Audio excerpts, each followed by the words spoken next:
এরপর ওই প্রশ্নের উত্তরগুলি দেখলাম। তারপর যার হাতের লেখা খারাপ তাকে কিছু হাতের যে অক্ষরটা খারাপ সেই অক্ষরগুলো একটু শেখানোর চেষ্টা করলাম। এইভাবে আমাদের আজকের ক্লাস সুন্দরভাবে সবাইয়ের কাছ থেকে কিছু পড়া ধরা, কিছু উত্তর ধরা। প্রথমে একটু খারাপ লিখছিল, তারপরে খারাপ লেখার জন্য আঁকি বুকি দিয়ে আবার সুন্দর করে লেখানোর চেষ্টা করলাম। আরও সুন্দর হাতের লেখা লিখতে হবে, তালব্যস্যটা ভালো হয়নি, সুদেশ না।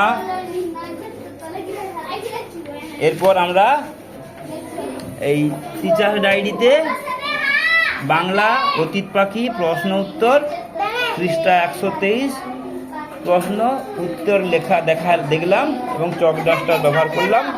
আজকের ক্লাস শেষ হলো। সবাই ভালো থাকবেন। নমস্কার, ধন্যবাদ।